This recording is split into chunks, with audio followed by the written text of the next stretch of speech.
Hi everyone, it's Adelina. I'm from Queens, New York. I'm 33. This is my 11th week video diary. 11 weeks.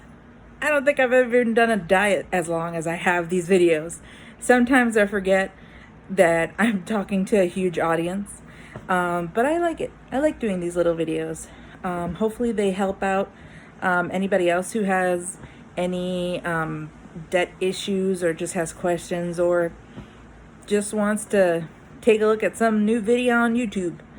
But this week for me, it's been a little difficult. I've had some medical stuff going on, so of course that sets me back with some copays and visiting doctors. And also I've been trying to get part-time work. But the thing is, how do you get part-time work when unfortunately your body doesn't want you to function 100%? So it's been really frustrating and really taxing on myself and my family, and obviously my body. It's been acting up. So yeah, this week has been a bit tough. It's also a bit tough because sometimes I was thinking about the fact that once you get through your program of the debt relief and your credit cards are all done, they're settled, they're paid off, and you're good to go, you don't have any more credit cards, how do you keep yourself from falling into that same hole? I personally have fallen into that hole many times. I've never had to use a debt relief company, but this time I did because it was just too much. With my medical bills were just piling up, and there's no way to stop it. It doesn't stop interest, it doesn't stop the payments, it doesn't stop people calling you. So that was also stressful. But one of the things I was thinking about is that when everything is said and done and I have everything paid off, do I want a chance getting another credit card, like for emergencies?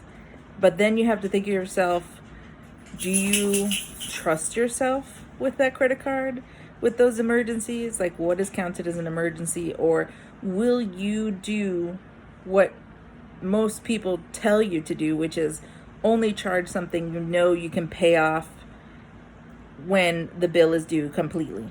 Not leftover, not only pay a quarter, but pay off the whole thing to avoid interest, to avoid any problems, to avoid being in debt. So things like that. Or like, I have 2 dogs and I love them to death, but there's no real good dog insurance that is like human insurance where you just pay a copay. And my husband's job doesn't pay for that, so you have to pay for it out of pocket. So if they get sick or they need medication or need anything else, you have to charge it. So that also is frustrating.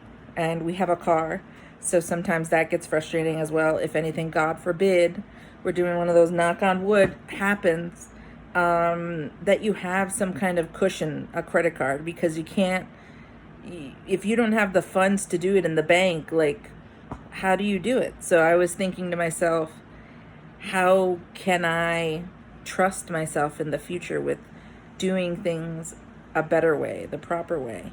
So I'm trying to get into the habit of, I only use stuff that's in the bank, but also try to remember that the stuff in the bank is supposed to pay bills, not just frivolous things. So it's a bit of falling off the horse, getting back on the horse.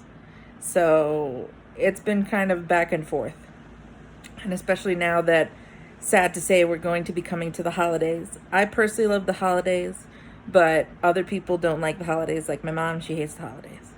But tell me what you think in the comments below. And also share your thoughts on what you feel would be your type of trigger to charge something or to fall back into those habits of charging, of getting in debt.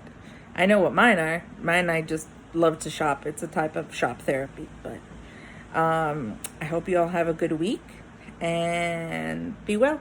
Bye.